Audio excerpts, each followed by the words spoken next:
Alors bonjour à tous, j'imagine que je suis en ligne. On avait un petit souci de partage de présentation qui a priori vient d'être résolu. Je pense que vous m'entendez. Je vais juste demander à une personne ou deux de me dire si c'est bon, si vous me voyez bien et si vous m'entendez bien, puisque bizarrement, je n'ai pas de retour. De gestion. Donc, a priori, dans les questions que vous pouvez poser, je vois les participants. A priori, vous pouvez nous poser une question. Et dans cette question, OK, merci Philippe qui nous dit ça marche. Donc c'est super. Donc bonjour à tous et bienvenue sur ce 6e webinaire. On en est déjà à 6, on est très content d'en être au 6e.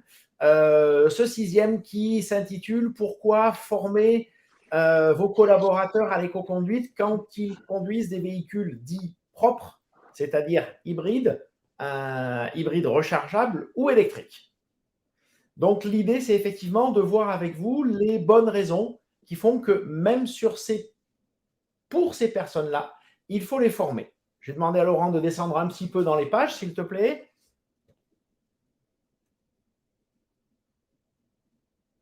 Voilà, ça, on l'a vu. Alors, présentation rapide de qui l'on est pour ceux qui ne nous connaissent pas. Alors, Nouvelle Route, organisme de formation à l'éco-conduite et à la prévention du risque routier, créé en 2007, donc ça fait déjà 15 ans. Aujourd'hui, 35 à 40 formateurs sur toute la France et un certain nombre d'agences qui sont disséminées un petit peu partout, ce qui fait qu'on intervient sur l'ensemble du territoire, soit avec une agence dédiée par région, soit avec des formateurs sur les zones géographiques. Un petit peu plus de descente, s'il te plaît, Laurent.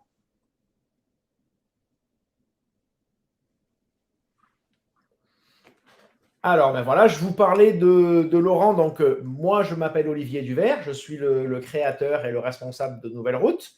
Et vous aurez aussi en intervenant Laurent. Laurent qui est le responsable de 2 agences. La première sur Paris et Île-de-France et la seconde sur PACA.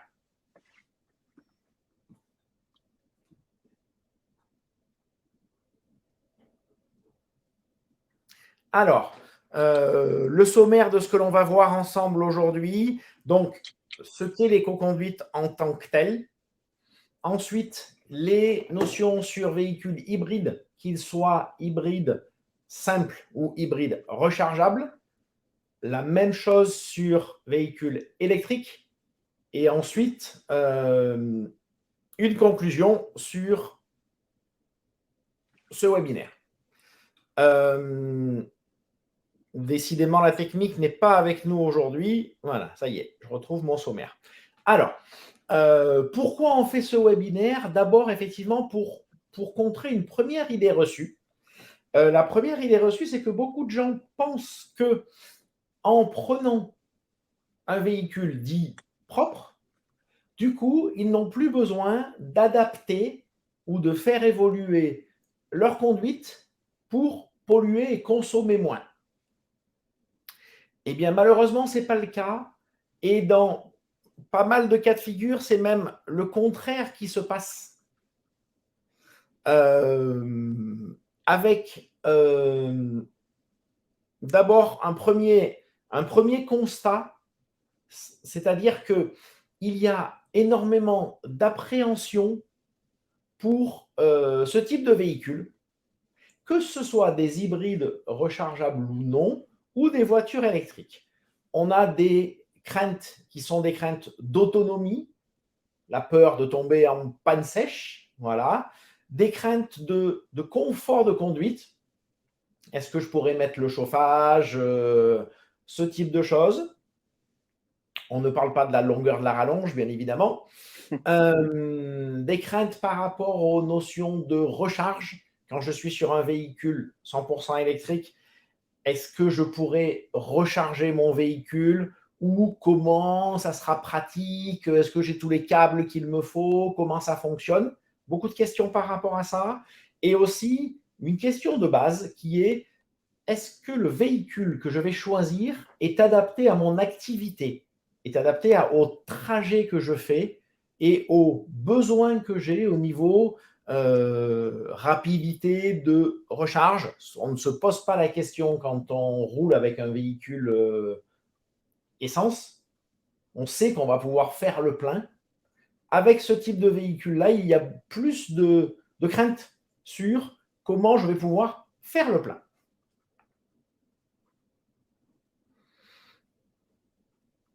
C'est bon? Oui, on peut passer à celle d'après.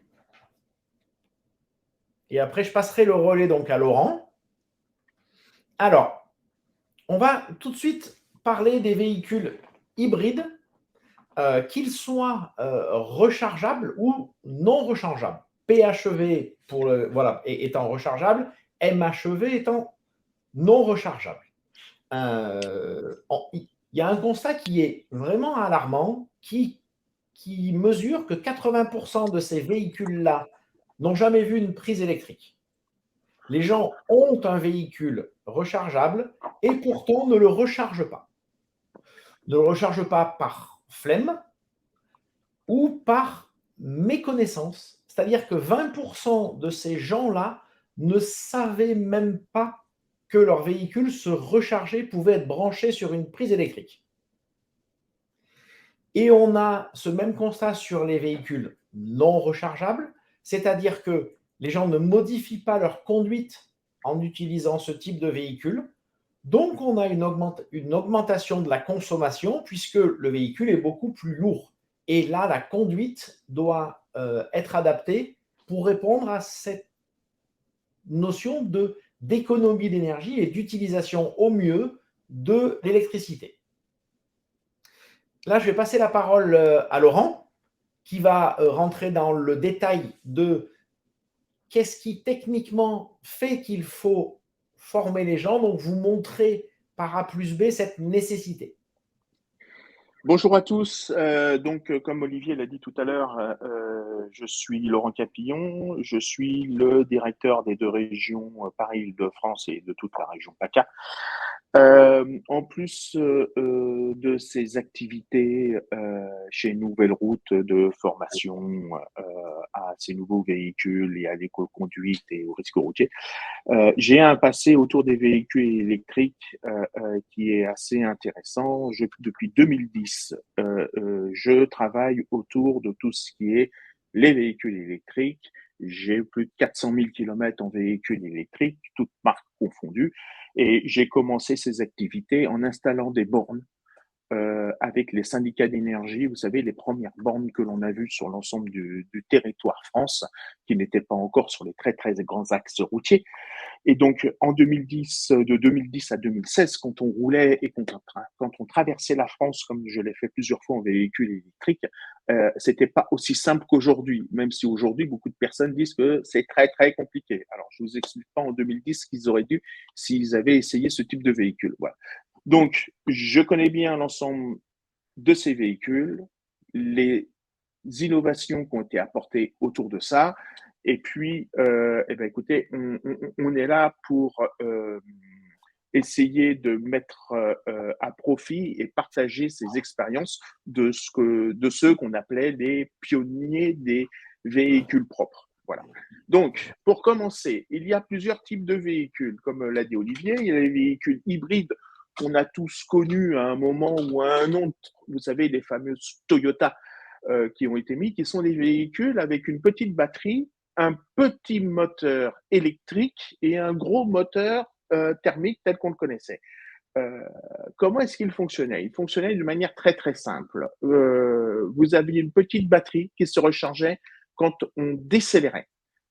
Tout simplement, au lieu de freiner, on décélérait, ça venait recharger un petit peu la batterie. Et le moteur électrique, lui, permet à la voiture de rouler à entre 3 et 5 km tout en électrique pour soulager, on va dire, tout ce qui est juste accélération en ville ou en milieu urbain de la voiture. Donc, éviter tout ce qui est surconsommation, vous savez, lorsque l'on met en mouvement un poids. Voilà à quoi sert aujourd'hui, grosso modo, le moteur électrique sur une voiture hybride non rechargeable. Donc, une petite batterie, un petit moteur électrique et un gros moteur thermique. D'accord? Ces voitures-là, comment est-ce qu'on peut essayer de les conduire et comment est-ce qu'on doit les conduire? Aujourd'hui, chez Nouvelle Route, on forme les gens à la prise en main de ce type de véhicule. Entre quelqu'un qui sait conduire un véhicule hybride non rechargeable et quelqu'un qui ne sait pas conduire un véhicule hybride rechargeable, vous pouvez avoir entre 15 et 20% de consommation de moins qui est simplement due, on va dire, à l'utilisation, à la régénération du moteur électrique et donc à la charge de la batterie qui se fait simplement, on va dire, à la levée de pied et avec de l'anticipation. Vous voyez qu'entre la ligne du haut, c'est quelqu'un qui conduit une voiture hybride non rechargeable d'une manière classique. Elle va démarrer tout simplement d'une manière habituelle. Et puis quand elle va voir un feu rouge, un stop ou quelque chose devant elle, elle va venir lever le pied et ça va recharger le véhicule et en même temps ça va la freiner et elle va en même temps servir du frein pour freiner. Et sur un véhicule hybride, comme hybride rechargeable et comme électrique, souvent il y a deux modes, ce qu'on appelle le mode D, le mode drive, et B, le mode brake. D'accord? La plupart des gens ne connaissent pas forcément la différence des deux modes. Le mode D, vous allez laisser un petit peu, on va dire, d'inertie à votre voiture et vous allez recharger d'une manière plus lente. Le mode B est un mode qui permet, aussitôt qu'on a un lever de pied d'accélérateur, de recharger, mais d'une manière beaucoup plus forte, mais en même temps, du coup, recharger la batterie de manière plus forte, mais ça va vous donner des à-coups. Vous n'allez pas pouvoir faire un petit peu de distance, vous savez, comme vous faites avec votre voiture thermique, vous levez le pied puis vous laissez glisser sur l'inertie. Quand vous êtes en mode B, la voiture freine d'une manière assez prononcée tout de suite. Et sur certains types de modèles, le frein provoqué par cette énergie qui est fabriquée par le moteur et restituée dans la batterie est tellement importante que derrière, votre voiture va freiner et les feux stop vont s'allumer, d'accord, pour prévenir les autres que votre freinage est assez important. Du coup, qu'est-ce qui se passe? En haut, on vient de voir donc le mode classique, les gens qui ne savent pas forcément conduire ce type de voiture le laissent en ville, en agglomération, en mode D, en mode drive, conduisent, démarrent, accélèrent et quand ils voient quelque chose, freinent. Voilà. Et donc, dans toute la partie de freinage, vous voyez, vous avez une petite flèche bleue qui est ici, qui va venir recharger la batterie pour pouvoir vous permettre de repartir au feu que sur le moteur électrique, sans que le moteur thermique soit sollicité et donc plus de consommation. Une voiture hybride non rechargeable, en agglo, ça ne se conduit pas sur le mode D, mais sur le mode B, brake. Il faut solliciter plus le frein électrique du moteur pour pouvoir recharger plus la batterie. Et comme on roule doucement, c'est pas très grave, on ne demande pas à la voiture de glisser. D'accord? Et donc, du coup, vous allez accélérer un tout petit peu plus fort, puisque vous êtes sur un moteur électrique, c'est pas très très grave. Vous allez accélérer un tout petit peu plus fort, vous allez stabiliser la vitesse en levant le pied, et aussitôt que vous voyez quelque chose bien devant, vous allez pouvoir lever le pied, votre voiture, elle va freiner d'une manière un petit peu plus conséquente qu'en mode D, et s'il vous reste à freiner pour vous arrêter au feu, et bien vous servirez du frein, de la pédale de frein que vous connaissez tous, du frein mécanique. Et du coup, quand on regarde en dessous ce qui se passe, vous voyez, entre le mode D et le mode B, alors attendez, je vais essayer de vous mettre la souris ici, voilà, entre le mode D et le mode B, eh ben, le mode de recharge a été beaucoup plus conséquent et du coup, votre batterie va emmagasiner plus d'énergie. J'espère que sur ce schéma, j'ai été relativement clair. C'est pas forcément simple, mais en tout cas, n'hésitez pas à me poser des questions. quand on passe à la conduite des hybrides non rechargeables hors agglo, là encore, vous allez avoir deux modes. Le mode D ou B. Mais on a dit que le mode B était break était à utiliser qu'en agglo. Hors agglo, on va laisser la voiture sur ce qu'on appelle le mode drive, qui va vous permettre de pouvoir avoir, si vous voulez, une certaine souplesse et de pouvoir relativement rouler avec une levée de pied et avoir une voiture qui glisse sans forcément qui freine tout de suite et puis qui devient un petit peu trop intempestif. Et pour certaines personnes, elles ont l'impression de se trouver dans un bateau. Voilà. Et donc là, et ben là c'est pareil. Là où il faut faire attention, c'est qu'il faut adapter sa conduite si vous voulez, au type de véhicule hybride. Pourquoi? Tout simplement parce que, grosso modo, là, il y a un petit jeu qui rentre en compte et qui est de se dire dans la tête, si je touche à ma pédale de frein, c'est autant d'énergie que je ne vais pas régénérer dans ma batterie et donc je vais perdre des kilomètres d'autonomie électrique. Et donc, le but de cette manœuvre est très simple. Vous voyez que dans une conduite classique, comme tout à l'heure, en dehors de l'agglo, les personnes en principe accélèrent normalement et quand elles voient un obstacle, elles se mettent à freiner et vous rechargez qu'à ce moment-là. Nous, ce qu'on vous demande, c'est d'accélérer un petit peu plus rapidement, puisque vous êtes en électrique, c'est pas très grave. Vous allez lancer simplement le moteur. Vous allez stabiliser votre vitesse. Et là encore, vous allez essayer de regarder beaucoup plus loin, mais comme vous êtes en mode drive, votre voiture, elle va un petit peu plus glisser. Elle va rester sur ce qu'on appelle l'inertie de la voiture. Mais malgré tout, en faisant ça, eh ben, vous allez plus, vous voyez, entre ce mode-là et l'éco-conduite, vous allez plus recharger la batterie, moins solliciter les freins, et du coup, en anticipant un petit peu, vous aurez une meilleure gestion de l'énergie restituée, emmagasinée dans la batterie, et donc à restituer un petit peu plus. Entre le premier mode et le deuxième mode, comme en agglo, que ce soit hors agglo ou en agglo, entre le premier mode ou le deuxième mode, vous allez pouvoir faire entre 15 et 20% de plus de kilomètres en électrique. Petit résumé sur ces notions-là d'hybrides que l'on appelle non rechargeables, qui ont été souvent présentés comme des véhicules plus faciles à conduire qu'un véhicule thermique. On se rend compte que ça n'est pas plus facile à conduire. Ça demande une attention différente. En fait, pour résumer, hors agglo, on fait de l'éco-conduite comme on ferait sur un véhicule thermique. Et en agglo, on va rajouter du frein moteur, même si ce n'est pas le terme exact, pour pouvoir recharger un petit peu plus et gagner en autonomie et baisser, donc effectivement, comme le disait Laurent, la consommation de 15-20%. Et augmenter la consommation, la distance faite en moteur électrique de 15 à 20% aussi. Voilà. OK.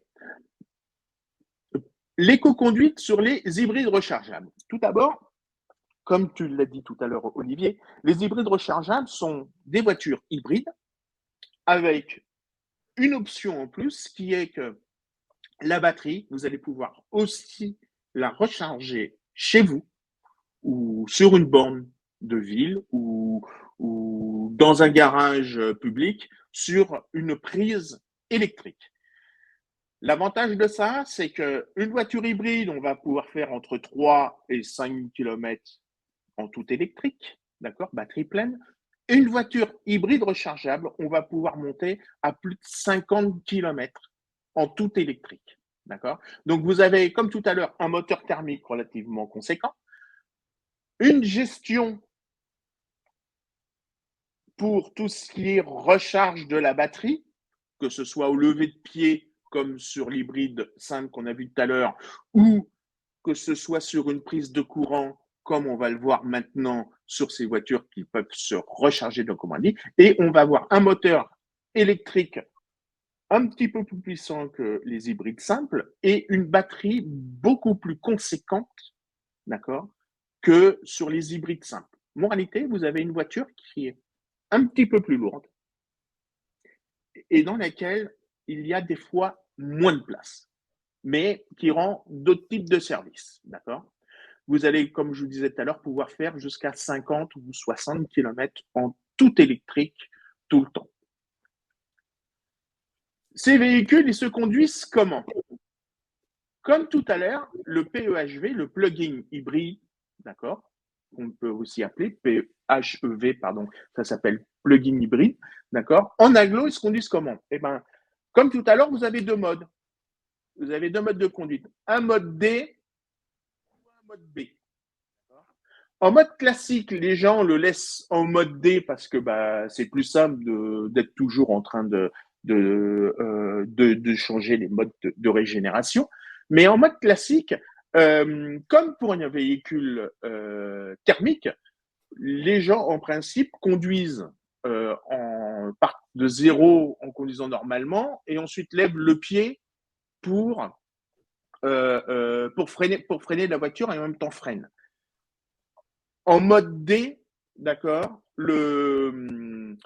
la recharge du véhicule sera moins efficiente qu'en mode B, en mode break. Comme tout à l'heure, le mode break, on va dire qu'on va multiplier par 2 ou par 3 la recharge de batterie au lever de pied. Et donc, du coup, votre voiture, elle va beaucoup plus freiner. Derrière, comme vous freinez plus, vous avez les feux stop qui s'allument, mais vous allez emmagasiner plus d'énergie. D'accord? Donc, en aglo, il vaut mieux travailler sur des accélérations un petit peu plus progressives, une stabilisation de la vitesse, et puis quand on lève le pied, eh ben, votre voiture va venir recharger, et ensuite, si vous restez à freiner, eh ben, vous freinerez. Donc, du coup, toute l'énergie de freinage va être emmagasinée dans la batterie, vous userez moins de pneus et moins de freins.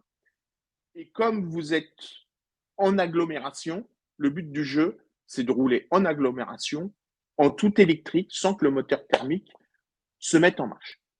Avec une bonne gestion et avec une bonne éco-conduite, on vous promet de faire entre 30 et 50 km en tout électrique. D'accord? Vous pouvez avoir encore ici entre 15 et 20% d'autonomie en plus électrique avec de l'éco-conduite et ici vous comprenez l'ensemble de ces différents modes de recharge, le mode break et le mode drive. D'accord?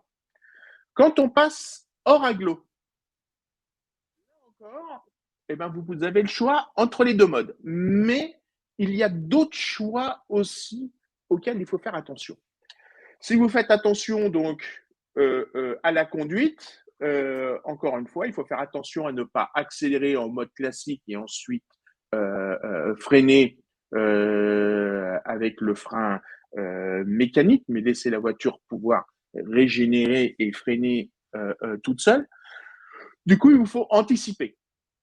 Comme d'habitude, l'anticipation est la base sur ce type de voiture, d'avoir une bonne recharge de batterie. Et le but du jeu, comme on voit en dessous au niveau de l'éco-conduite, le but du jeu est que ce que vous voyez en jaune, c'est-à-dire le frein mécanique, on s'en serve le moins possible. Si vous appuyez dessus, c'est des kilomètres en moins rechargés dans la batterie. Mais en plus, il y a autre chose à regarder. Donc, on est bien sûr en mode drive, on ne se met pas du tout en mode break hors agglo, mais en plus, il y a autre chose à regarder, sa vitesse. Une voiture hybride rechargeable, d'accord, soit sur une voiture hybride rechargeable, ça ne sert à rien de rouler en électrique au-dessus de 70 km/h. La vitesse sur ce type de voiture est l'ennemi numéro 1 de la consommation électrique. On va se servir en accélération franche, dans un premier temps, du moteur électrique qui va vous permettre de sortir, de créer de la masse cinétique et de décoller le poids de la voiture, d'accord, de mettre l'ensemble de la voiture en mouvement. Et une fois qu'on est passé à 70-80 km/h, on s'arrange pour passer en mode thermique. Et là, en mode thermique, vous voyez, vous allez avoir des consommations qui sont très basses. Parce que comme vous n'êtes pas en mode d'accélération, vous êtes juste dans des modes de stabilisation, vous allez utiliser très peu votre moteur thermique, vous allez l'utiliser juste pour continuer à stabiliser votre vitesse. Et là encore, vous allez bien regarder ce qui se passe devant vous, anticiper tout ce qui se passe, et du coup, au lever de pied, vous allez bien recharger votre batterie et du coup, mieux mieux recharger votre voiture et avoir plus d'autonomie de recharger. D'accord? Et donc, encore une fois, là, vous pouvez aller entre 20 et 25%, d'accord, d'autonomie électrique en plus et donc avoir une consommation thermique vraiment très très basse. Pour la petite histoire, voiture hybride rechargeable, on a des clients sur Paris qui font un plein tous les 2 mois. Le reste du temps, en vérité, ils roulent que en hybride, que en électrique, pardon, excusez-moi. Ils ne se servent quasiment pas du moteur thermique.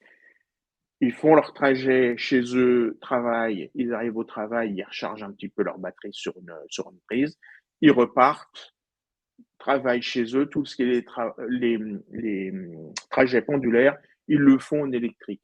Le moteur thermique leur sert juste pour compenser un petit peu les survitesses quand ils sont au-dessus de 80 km/h, ou alors quand dans la journée, ils ont d'autres types de déplacements à faire et puis qu'ils arrivent à court de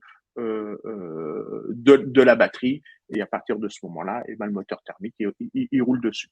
Mais deux grands principes à bien retenir. Le premier, hors agglo, en drive, et à partir de 70-80 km/h, sur les voitures hybrides rechargeables, ça ne sert à rien de rester sur le mode électrique. Il vaut mieux passer sur le mode thermique.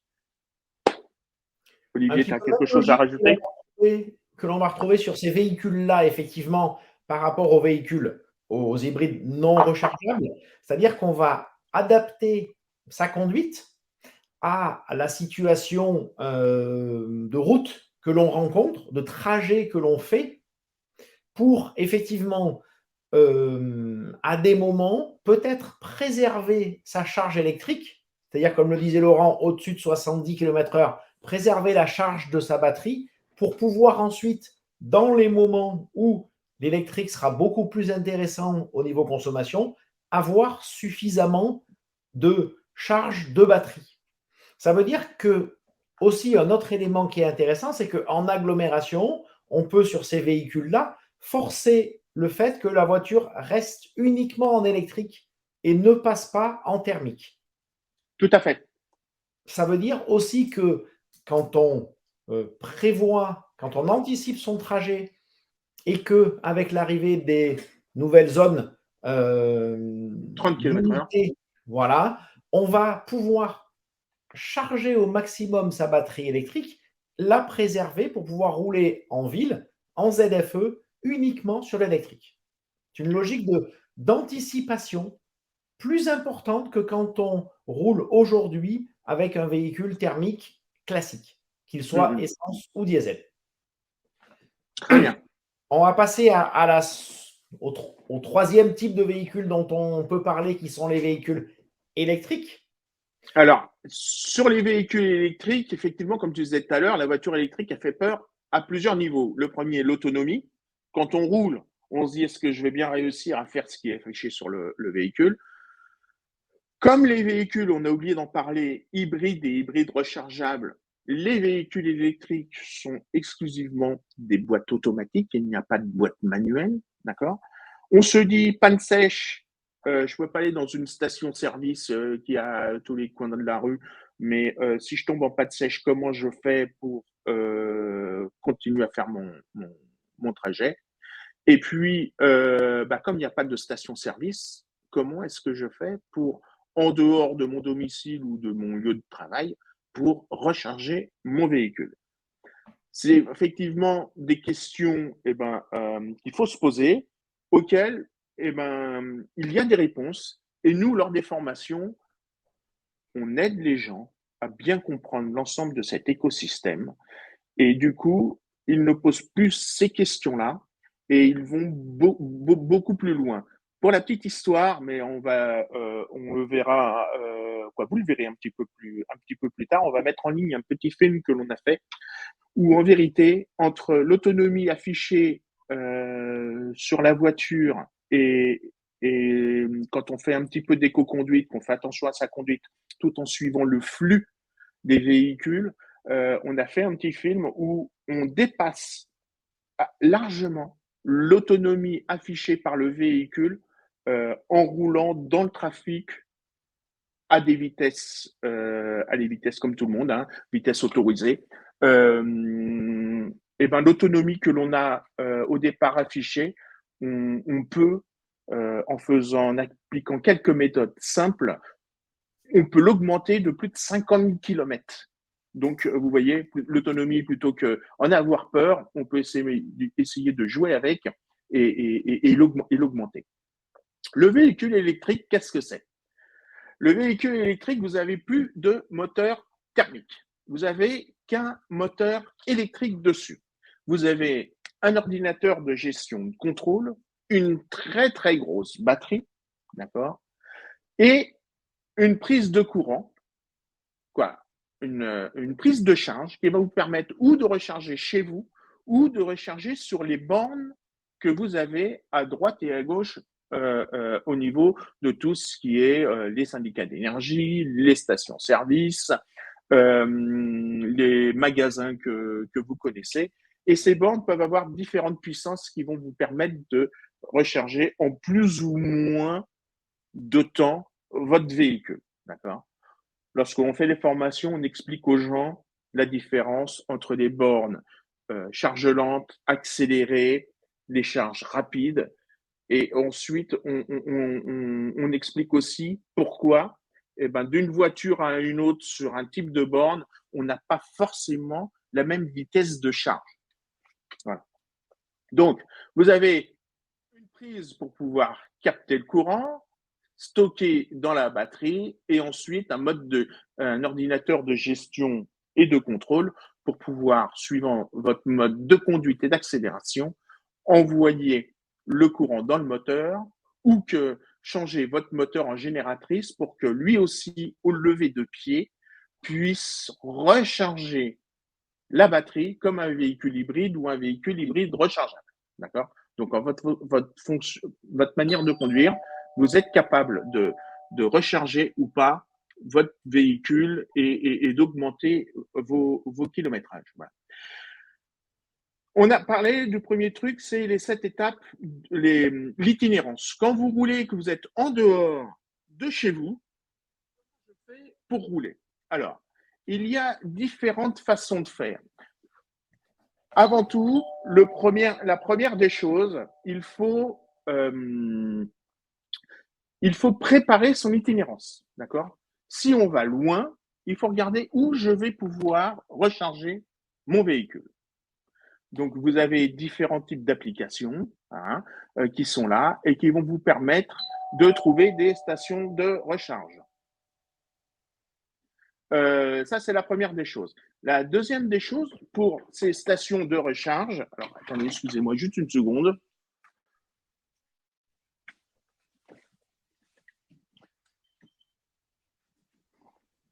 Pour ces stations de recharge, il va vous falloir ou non des badges.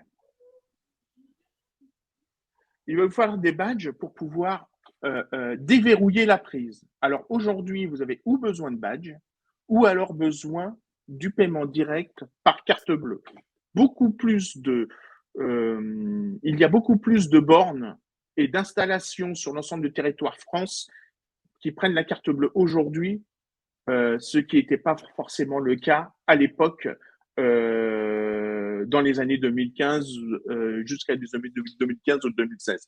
Aujourd'hui, vous pouvez préparer votre itinérance et puis payer votre recharge avec votre carte bleue ou avec d'autres types de cartes, la réseau Total, le réseau Virta qui est un réseau européen, et vous en avez un certain nombre d'autres à utiliser. Donc, il vous faut vous assurer quand vous partez un petit peu plus loin que ce que vous avez l'habitude, de pouvoir verrouiller ou déverrouiller les bornes. Deuxièmement, vous avez des applications qui vont vous permettre de trouver une station de recharge.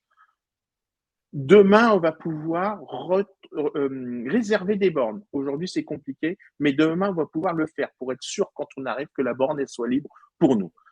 Ensuite, directement, vous allez avoir des navigateurs dans lesquels vous allez avoir les bornes de recharge et sur votre parcours, vous allez pouvoir voir si vous allez pouvoir recharger facilement ou atteindre cette borne avec l'autonomie qui vous reste. Ensuite, vous avez vos cartes de paiement ou votre carte bleue qui vont vous permettre de payer votre charge et de verrouiller et déverrouiller la borne. D'accord. Vous allez avoir des factures qui vont pouvoir être émises et si vous êtes une société, avoir des factures qui remontent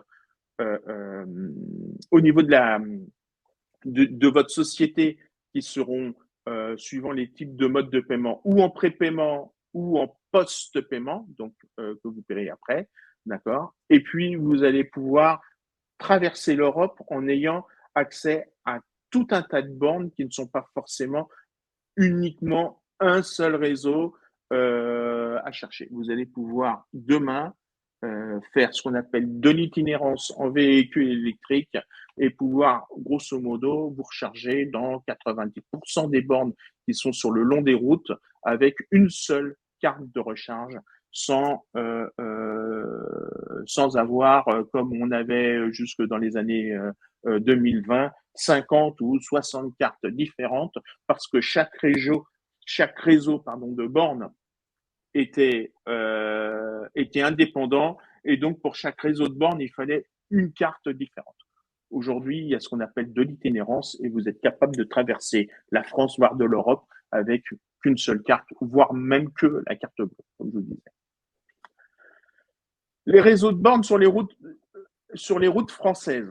Aujourd'hui, d'accord, fin 2021, il y avait plus de 51 000 bornes sur l'ensemble du réseau. Le réseau a évolué de plus de 57% et aujourd'hui, il y a 76 bornes pour 100 000 habitants. Depuis fin 2021, il y a eu énormément de bornes d'ajoutées. Vous voyez, sur la carte, vous avez des bornes, il y en a partout en France. On peut traverser aujourd'hui la France en véhicule électrique avec une 5 carte bleue ou avec une carte de borne d'itinérance.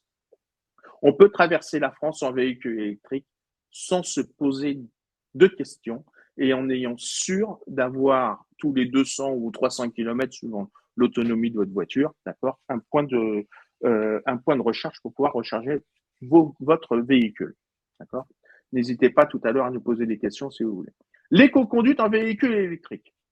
Un petit peu comme sur les véhicules hybrides rechargeables, à part que là, vous n'avez pas de moteur thermique. L'éco-conduite sur véhicule électrique, là encore, a un très, très grand pouvoir.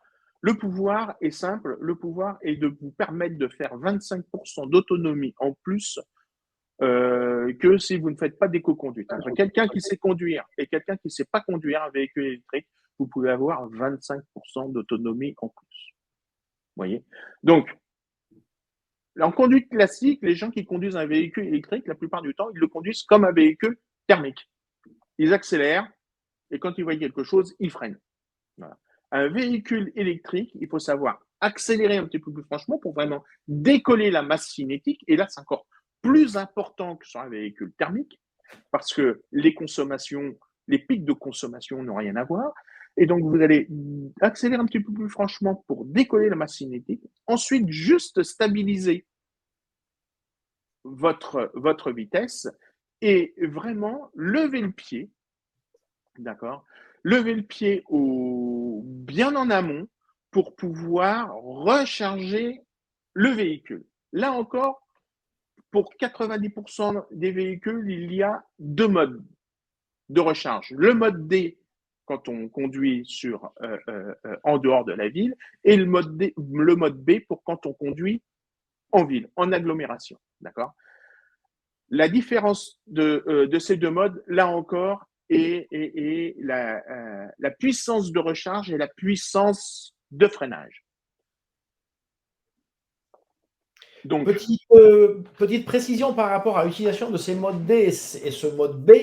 On est effectivement aujourd'hui dans une présentation où l'on va simplifier, je dirais, l'utilisation des modes en disant globalement le mode D, c'est le mode hors agglomération et le mode B, c'est le mode en agglomération. tout à fait. C'est évident, et moi qui conduis donc un véhicule qui est hybride non rechargeable, c'est qu'effectivement, à des moments, par exemple, dans une descente un peu forte, je vais mettre le mode B pour forcer plus de recharge. Au lieu de freiner pour ralentir ma vitesse, je vais mettre le mode B directement, ce qui fait que je vais plus recharger mon véhicule. On voit bien sur ce qu'on vient de voir là entre véhicule hybride rechargeable ou véhicule électrique que, je dirais quelque part, la conduite ne s'improvise pas sur ces véhicules-là. On a appris la conduite sur des véhicules thermiques et on a appris la conduite le plus souvent en sécurité. Et ensuite, peut-être qu'on est allé chercher des notions d'économie sur son véhicule thermique avec plus ou moins de réussite.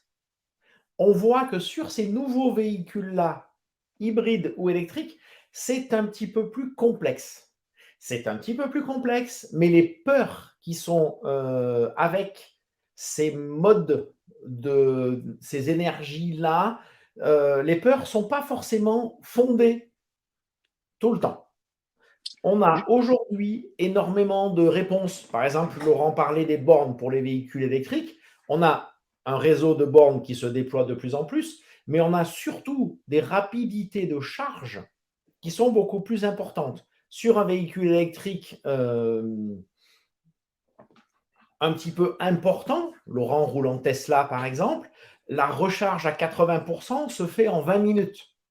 20 minutes, c'est le temps que l'on fait quand on est sur autoroute, on s'arrête, on boit un café, quand on fume une cigarette. C'est en gros le temps de pause que l'on fait. Eh bien, ce temps de pause-là, maintenant, avec un véhicule électrique, avec une autonomie un petit peu forte, on l'optimise en chargeant son véhicule. Pour la petite histoire et pour le petit exemple, tout à l'heure j'ai dit que j'avais deux régions, donc la région de France et la région PACA. Quand je fais Paris-Marseille, aujourd'hui en véhicule électrique, je mets 8h30. Je m'arrête 2 fois 20 minutes, une fois à Beaune et une fois après Lyon, 2 fois 20 minutes juste pour recharger le véhicule. Et vous voyez, 8h30, vous avez qu'à regarder aujourd'hui ce que vous faites avec vos véhicules thermiques. Et ben, la comparaison est quand même très très proche. Sauf que après, au niveau du coût, bah, ça n'a rien à voir et, on met pas forcément plus de temps que ça quoi, pour s'arrêter. Laurent, on a une question de Sandrine sur pourquoi ne pas utiliser le mode B tout le temps. Le mode break tout le temps, bah, c'est tout simplement parce que le mode break freine trop, d'accord, pour quand on est en dehors de la ville, car et ça devient un petit peu inconfortable. Aussitôt que vous levez le pied, la voiture elle freine d'une manière brusque, d'accord, et très très fort. Vous pouvez pas avoir de, si vous voulez, comme on fait des fois lever le pied, avoir la voiture qui glisse un petit peu sur son inertie. Tout de suite, elle freine d'une manière trop forte et ça devient au bout d'un moment assez inconfortable. Voilà. Alors, juste pour boucler, avant que, voilà, n'hésitez pas à nous poser des questions sur le chat, hein. Juste pour boucler sur ce que Nouvelle Route peut vous proposer en offre de formation, on a identifié deux grandes familles, c'est-à-dire l'usage occasionnel ou l'usage au quotidien. L'usage occasionnel, c'est effectivement, par exemple, une flotte de véhicules partagés où l'on sait que selon les lieux, les véhicules vont être plus ou moins utilisés. L'intéressant de ces formations-là, c'est d'optimiser l'usage de ces véhicules-là. Déjà l'usage, déjà le fait que des véhicules électriques partagés soient ceux qui sont demandés le plus souvent. On se rend compte que avant une formation, on est souvent sur quelques initiés qui prennent ces véhicules. Et après une formation, dès que les gens ont été formés à l'utilisation de ces véhicules, principalement véhicules électriques d'ailleurs sur des flottes communes, on va avoir une utilisation beaucoup plus optimisée puisque les gens se sont rendus compte du confort de conduite, du silence que l'on va avoir avec ces véhicules-là. Donc, dans l'occasionnel, on va pouvoir augmenter fortement l'usage de ces véhicules-là uniquement par une formation. Il faut aussi dire, Olivier, oui.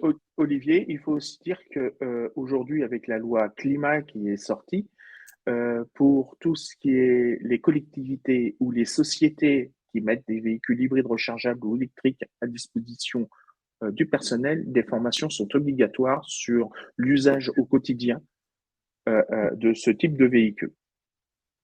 OK. Et dans l'usage donc au quotidien en tant que tel, sur les besoins sur les apports de la formation, c'est véritablement de former des gens qui utilisent tous les jours ces véhicules-là, qu'ils soient hybrides rechargeables ou électriques, à l'optimisation de l'usage de ces véhicules-là. L'optimisation, c'est-à-dire réduire au maximum les consommations. On prend ces véhicules pour réduire les consommations et on se rend compte qu'un certain nombre de ces véhicules vont avoir des consommations qui augmentent par rapport à des véhicules uniquement thermiques, puisque ces véhicules portent des batteries qui sont lourdes, parce que soit les gens ne les rechargent pas, soit les gens ne les éco-conduisent pas. Tout à fait. Donc, on va avoir un vrai intérêt. Comme on a un intérêt financier de former les gens sur les véhicules hybrides électriques, on a un vrai intérêt financier à aller former les gens sur ces véhicules-là pour des économies d'énergie qui peuvent être très fortes.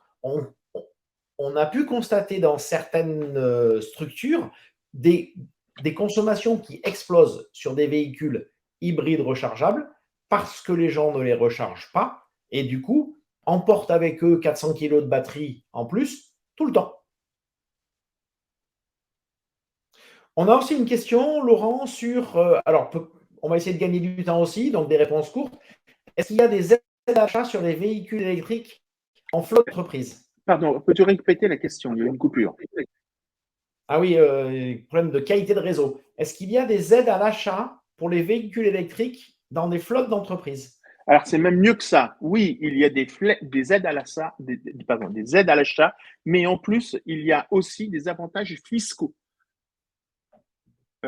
Suivant le prix de la voiture, d'accord, vous pouvez avoir des voitures qui vous reviennent à rien au niveau des sociétés. C'est-à-dire que, grosso modo, vous avez des amortissements déductibles et non déductibles que vous avez sur le bénéfice de votre société.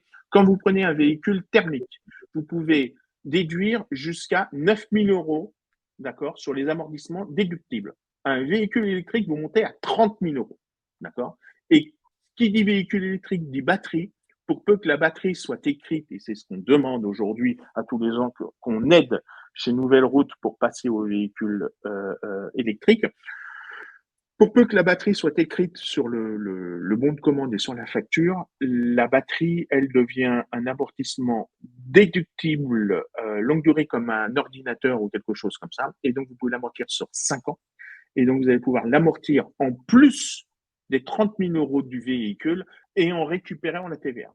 Un autre aide qu'il y a, c'est que sur les véhicules électriques, vous ne payez pas de TVS, même pour les véhicules 5 places.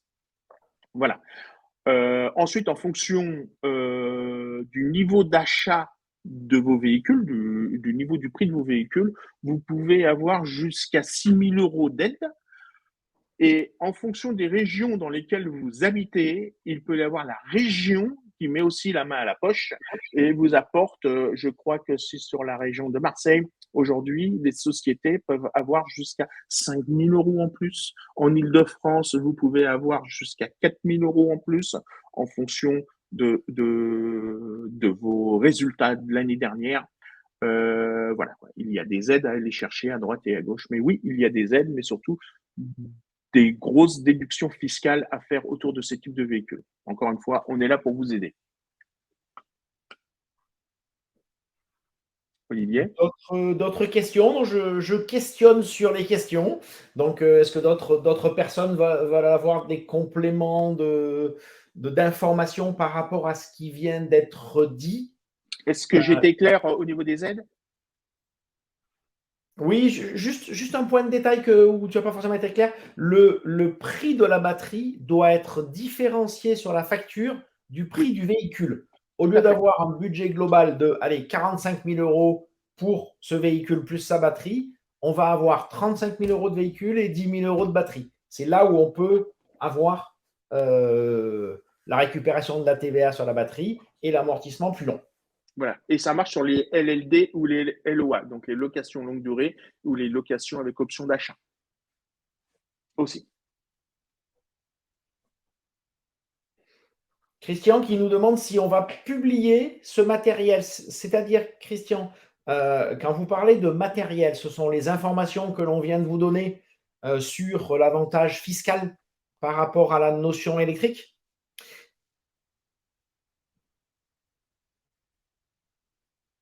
Les slides de ce montage, vous avez accès au replay de ce webinaire sur lequel vous aurez effectivement tout ce que l'on vient de voir là en replay.